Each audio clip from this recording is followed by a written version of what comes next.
Power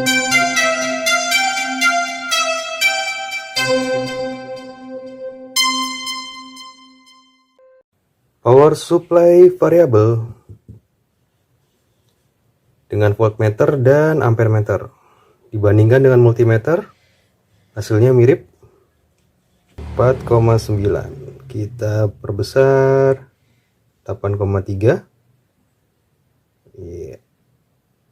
10,2 pembulatan satu angka di belakang koma. Pengukuran arus menggunakan lampu 12 volt. Kita pindah mode sekaligus mengukur arus. Oke, udah di setting 12,1 volt. Kita masukkan ke satu kutub. Terbaca 1,8 lebih lah, 1,85 ampere.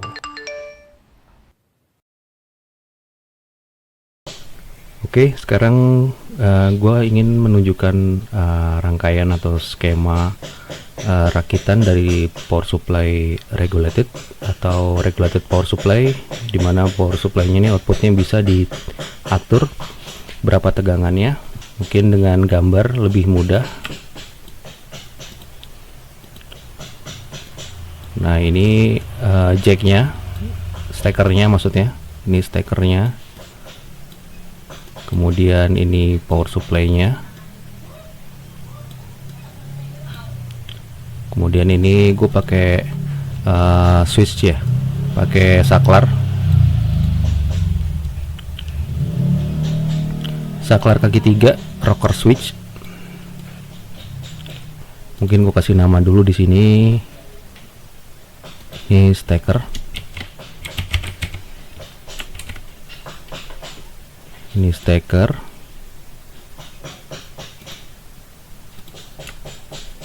Ini steker. Kemudian ini saklar atau rocker switch yang 3 pin.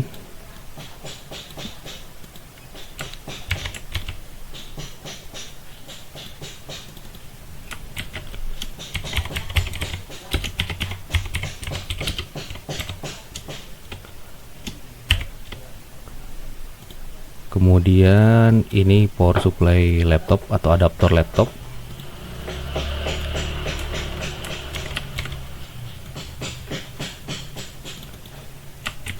Ini adaptor laptop 19 volt. Biasanya 19 volt atau 18,5 volt. Nah, langsung aja. Biasanya dari steker ini kan ada 3 kabel. Kalau steker yang bentuknya kayak gini, cuman gua ambil yang 2 kabel aja. Ini kabel fasanya. Misalnya kabel fasanya langsung terhubung ke pin 1. Kabel fasa terhubung dengan pin 1.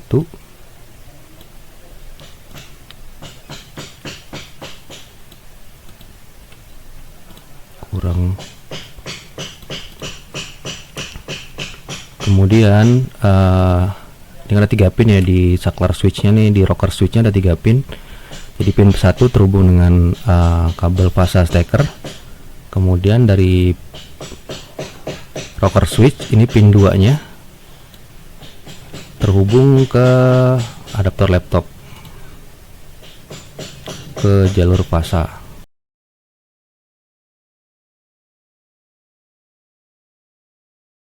Ini terhubung ke jalur fasa. Nah, kemudian jalur netral, karena gua ambil 2 kabel aja. Ini kabel biru jalur netral ya. Kabel biru ini terhubung langsung ke adaptor laptop.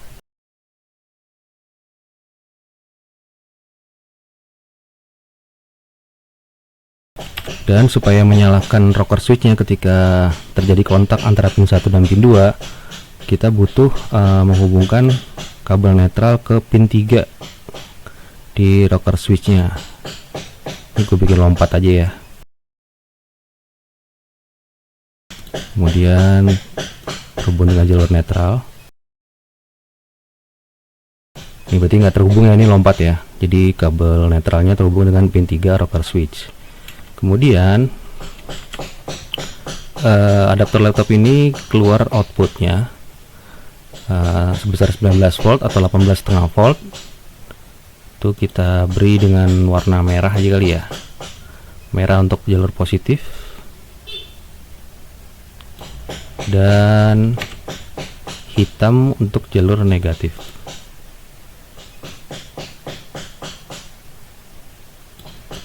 Ini output yang keluar dari adapter laptop ya. Kita kasih nama di sini. Ini yang merah positif.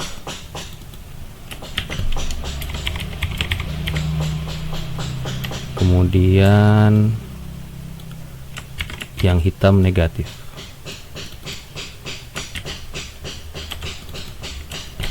Negatif. Ini mungkin dipanjangin dulu ya. Oke, jadi yang keluar dari adapter laptop ini berupa tegangan DC. Jadi masuk nih tegangan AC bolak-balik, yang ini tegangan searah atau DC positif dan negatif.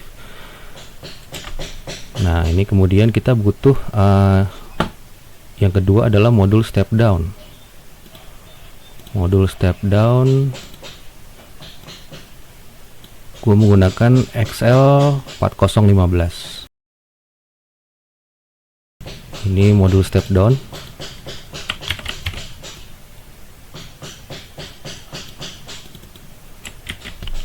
Modul step down XL4015. Kenapa gue pilih modul ini? Karena modul ini tuh bisa mengeluarkan arus maksimum 5 ampere gitu. Walaupun pada arus maksimum 3 ampere itu tidak perlu pakai heatsink, tapi kalau lebih dari 3 ampere perlu pakai heatsink nih. IC-nya ini dikasih heatsink heatsink IC supaya, karena panas nih. Nah, kenapa aku juga pakai modul step down ini? Karena modul step down ini punya efisiensi sekitar 86-90%. Jadi dibandingkan IC regulator seperti 7805, 7812, 7809 itu efisiensinya cuma 40% atau 30% gitu. Nah, ini efisiensinya 88% sampai 90%. Jadi lebih hemat daya lah. Artinya banyak arus tidak terbuang percuma menjadi panas karena efisiensinya yang tinggi gitu. Nah, ini ada bagian, gue gedein dulu. Ini ada bagian input, ada bagian output. Jadi input di sebelah kiri nih ada tulisan in plus, itu input, atau input positif. Ini in negatif, in min itu input negatif. Di sini ada output positif nih, output plus, output positif. Kemudian juga output negatif, itu output jalur negatifnya gitu. Nah, di sini ada dua trim pot.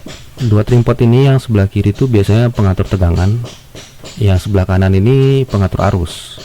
Kemudian di sini juga ada lampu RBG, red, blue, green, merah, biru, hijau. Nah, kalau biru hijau ini untuk charging. Ini nggak aku gunakan, jadi aku gunakan hanya yang merah untuk menunjukkan ketika modul ini kekurangan arus untuk melayani beban tertentu, misalnya bebannya 3 ampere gitu ya. Nah, ternyata modul ini pada putaran tertentu ini hanya membatasi sampai 2 ampere, maka lampu merah ini akan menyala. Artinya dia kekurangan, dia butuh dinaikkan limitasi atau batasan arusnya. Jadi modul ini fleksibel banget.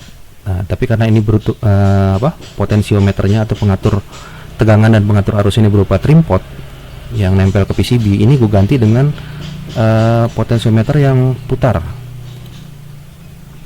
Potensiometer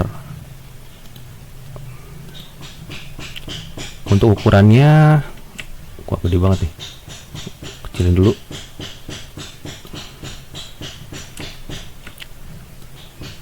Untuk ukurannya ini gue ngikutin nilai ukuran di trimpotnya. Trimpotnya kan tulisannya W103 nih, berarti 10K, makanya gue pakai 10K. Tapi berdasarkan pemakaian untuk tegangan input 19 volt ini 10K ini terlalu besar, mungkin 5K udah cukup nih, karena ketika gue pakai 10K ini putaran sekitar 40% atau 45% ini udah mentok gitu. Jadi kalau untuk tegangan input 19 volt ini mendingan pakai yang 5K, tapi nggak apa, di sini gue coba pakai yang 10K.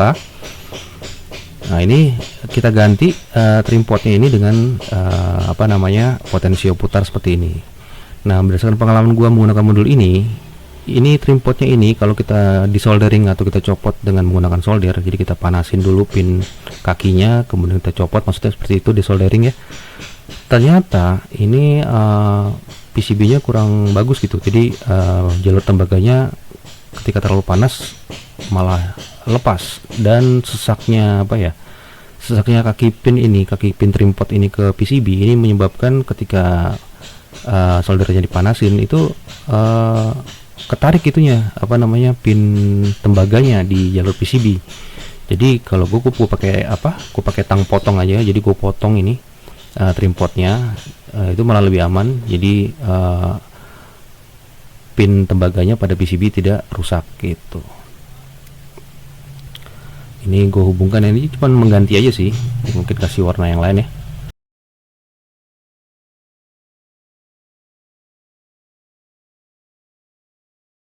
Nah, ini kalau seperti ini aja sudah bisa untuk pengaturan tegangan ini. Jadi yang diambil atau yang diganti yang bagian tegangan aja gitu. Cuman karena gue butuh untuk pengaturan arus, gue pakai 2 potensio putar untuk menggantikan 2 trim pot yang di sini. Nah, begini, jadi ini diganti ya, maksudnya tuh di pakai warna oranye kali ya. Kita ganti aja ini kita silang deh.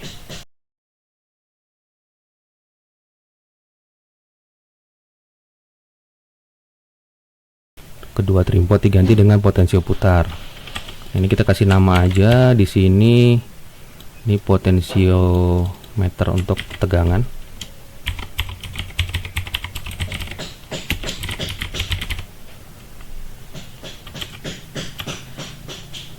Ini potensiometer untuk tegangan, dan ini potensiometer untuk pengaturan arus. Jadi kalau kalian tidak perlu untuk pengaturan arus, pentokin aja ini. Jadi ini diputar ke kanan. Trim pot ini kalau diputar ke kanan itu semakin tinggi pengaturan tegangannya atau pengaturan arusnya. Diputar searah jarum jam itu semakin rendah. Jadi kalau ingin merubah arah putarannya ya tinggal, ini kan urutannya dari biru, kuning, ungu ya. Jadi dari kaki sebelah kiri ke kanan. Nah, kalau kalian mau merubah arah putarannya menjadi kalau ke kanan itu semakin tinggi, ke kiri semakin rendah, ya tinggal diganti aja urutan putarannya, misalnya seperti itu. Kalau ternyata putarannya terbalik gitu ya. Ini potensiometer arus. Nah, kemudian gue perlu lagi indikator lampu, karena ini kan gue mau pakai casing ya. Jadi kenapa gue pakai potensiometer putar ini, karena bisa dipasang di casing gitu. Nah, ini gue butuh lampu indikator untuk lampu arus ini yang warna merah. Jadi yang warna merah ini gue ganti dengan lampu LED yang 5 mili.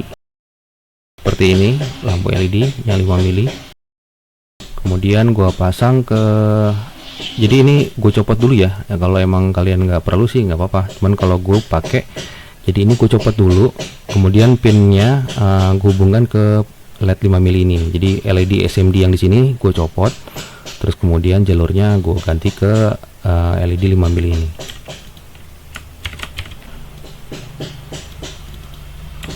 Ini LED 5 mili.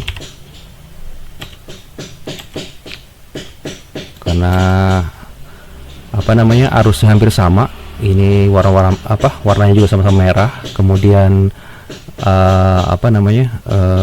arusnya juga yang dibutuhkan hanya sekitar 20 mA, jadi otomatis ini bisa menggantikan yang di SMD ini, LED SMD ini.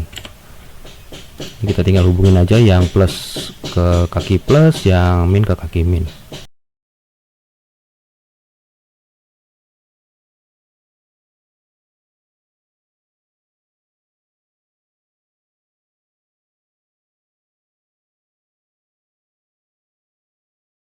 kira-kira begini.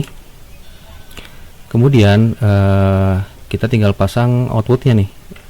Gue pakai output soket DC female yang ukuran 2,1 kali 5,5 mili, yang mur ya, karena mau gue pasang di casing. Jadi gue pasang yang bentuknya soket DC female yang mur. Ini biasanya kaki yang panjang ini negatif, kaki yang pendek ini positif.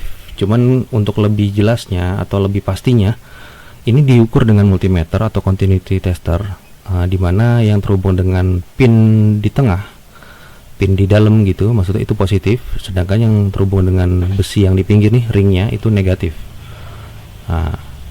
Kadang-kadang suka ada yang kebalik tuh, mungkin bawaan dari pabriknya, atau mungkin terpotong, atau mungkin ternyata terpotong kakinya sama panjang, jadi kita bingung menentukannya. Jadi mungkin lebih baiknya dites dengan multimeter atau continuity tester. Nah, ini kita hubungin aja ini yang positif ke kaki positif, atau yang terhubung dengan pin bagian tengah.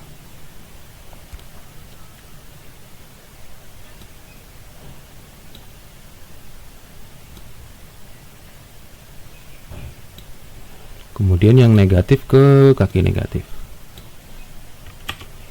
Yang negatif kita pakai yang hitam.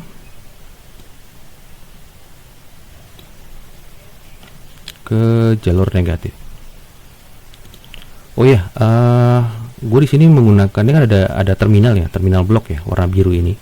Kemudian sebelah ini ada dekat tanda output, out plus dan out min ini ada pin solder nih. Ini sama nih ya.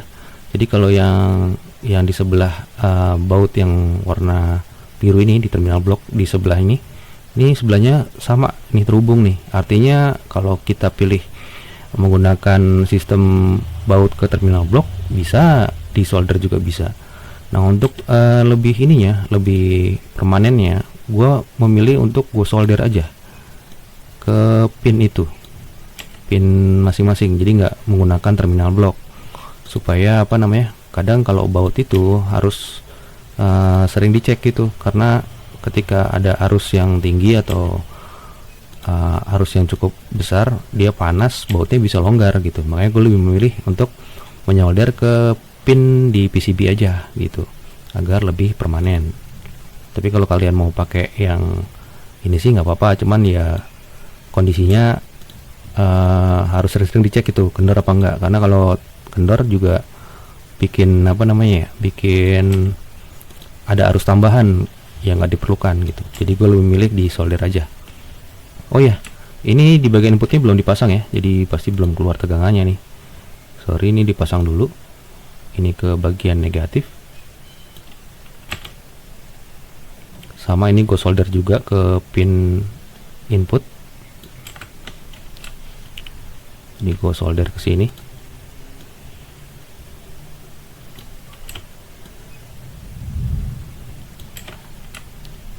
Nah, yang positif pun sama,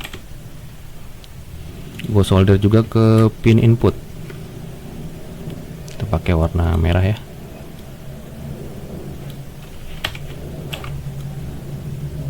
Hati-hati jangan sampai terbalik, karena modul ini tuh punya pelindung konsleting, tapi tidak memiliki perlindungan untuk kutub terbalik gitu.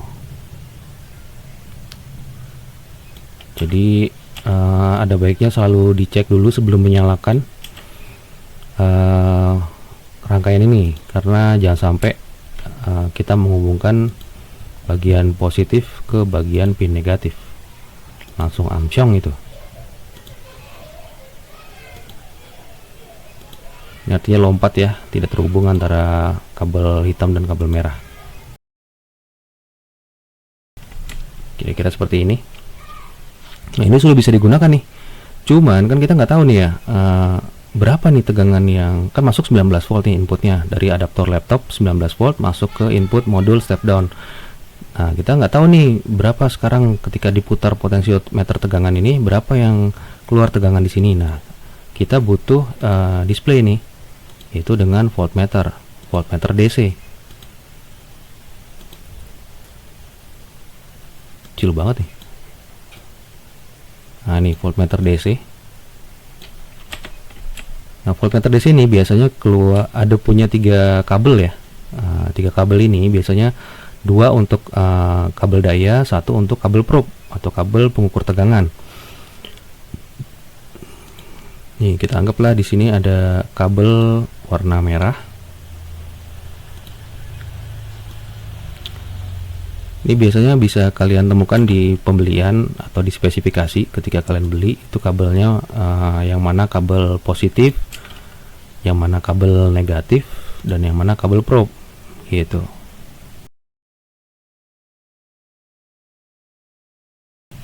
Nah di sini gue tunjukkan ada kabel merah, kuning, dan hitam ya.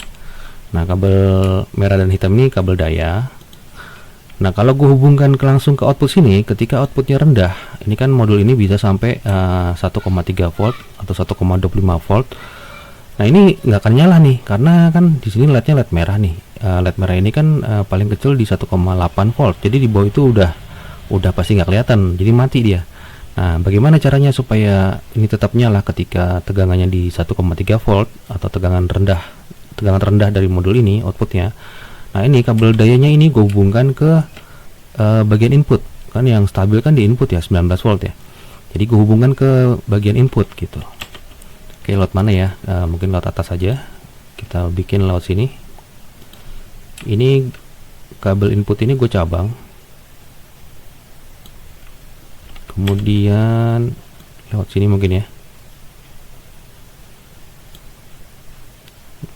Biar gampang aja sini sebenarnya. Kemudian ini geser deh. Kemudian lewat sini.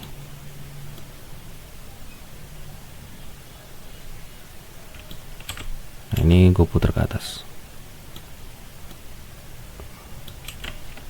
Nah kabel merahnya atau kabel dayanya dari voltmeter DC ini, voltmeter DC,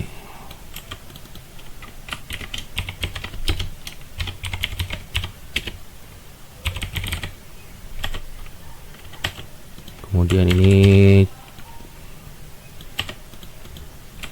soket female,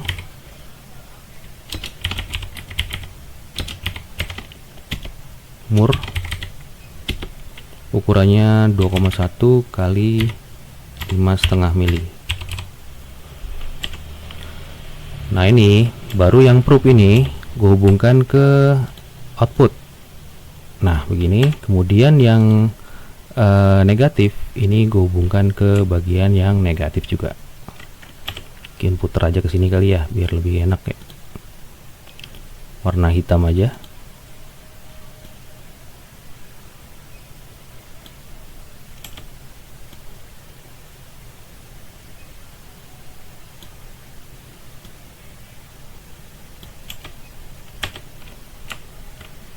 Kita rapiin dulu.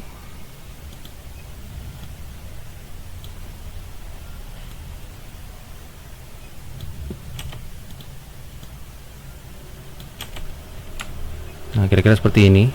Nah dengan begini ini kita bisa tahu nih tegangan yang keluar di output berapa ketika kita memutar potensiometer tegangan gitu.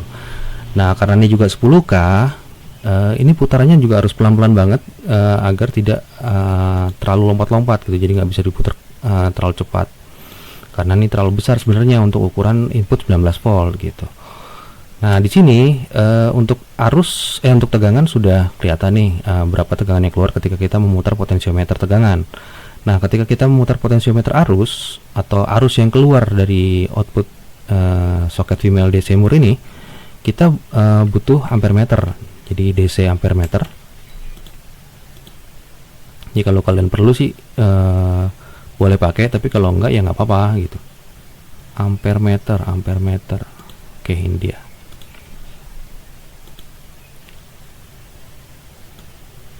Ampere meter.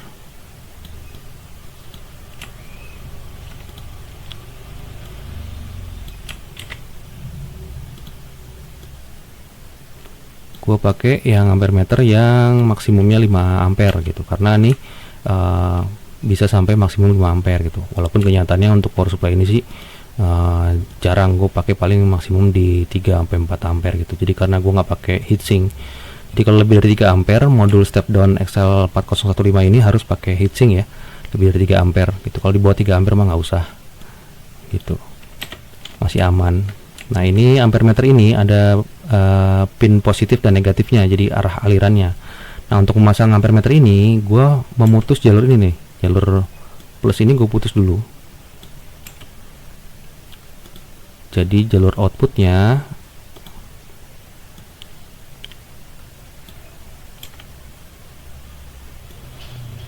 pasang ampere meter juga jangan sampai terbalik ya, karena nanti jarumnya bisa balik ke kiri gitu. Jadi ini karena arahnya positif, ada pin positif negatif di ampere meter ini, berarti arahnya dia seperti berada di antara satu jalur gitu. Jalur ini gue ambil jalur positif, jadi positif ke arah negatif gitu. Jadi ini gue letakkan di antara jalur positif ini. Ini lompat ya.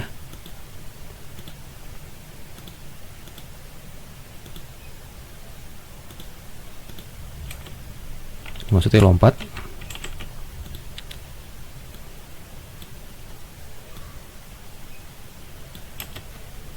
Kemudian ini terhubung dengan pin positif. Di sini ada, di belakang ampere meter ini ada pin positif dan negatif. Nah ini terhubung dengan pin positif. Jadi dari output modul step down ini terhubung dengan pin positif pada ampere meter analog. Jadi gue hubungkan bagian outputnya, gue hubungkan ke pin positif. Ya, ini analog ampere meter.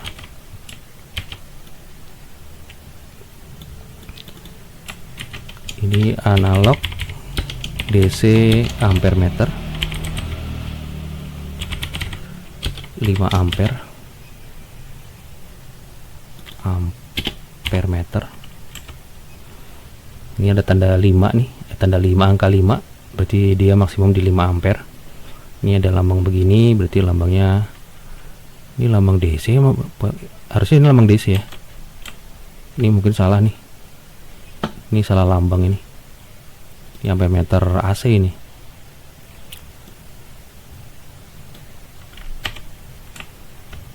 Nah ini ampere meter yang gue maksud ampere meter DC ya, jadi jangan sampai salah. Ini DC ampere meter maksudnya. Karena kenapa kita mengukur jalur, mengukur arus DC maksudnya, bukan arus AC. Kalau yang tadi yang dilihat dari gambar sebelumnya tadi yang gue tutupin ini adalah harusnya nih ampere meter untuk AC, arus bolak-balik. Nah yang gue maksud adalah ampere meter DC gitu. Bentuknya hampir mirip-mirip, jadi jangan sampai salah. Pastikan ini analog untuk DC ampere meter yang 5 ampere, karena berbeda nanti, nggak akan terukur apa-apa. Nah ini untuk pin negatifnya kita hubungkan dengan bagian jalur yang ini positif, ini negatif. Ini gue hubungkan ke sini.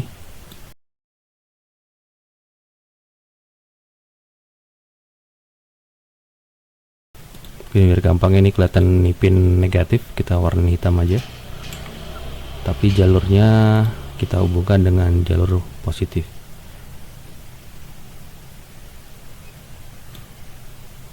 Warna merah. Terapin dulu.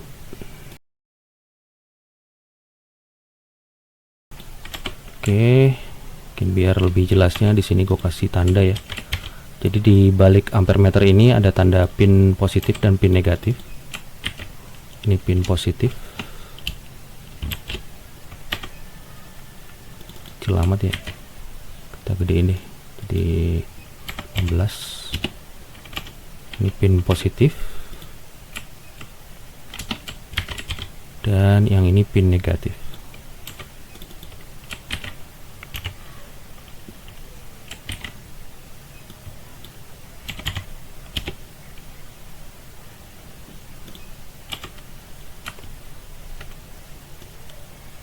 Oke,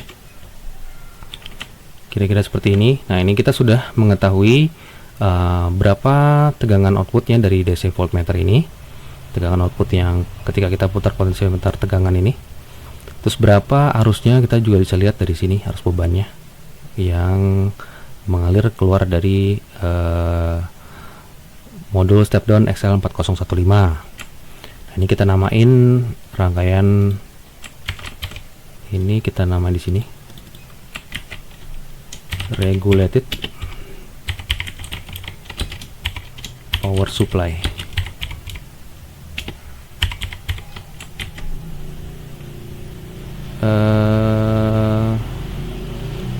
Mungkin sekitar 45.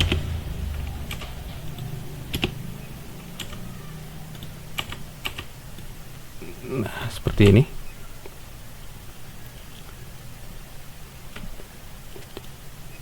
Nah, kira-kira seperti ini.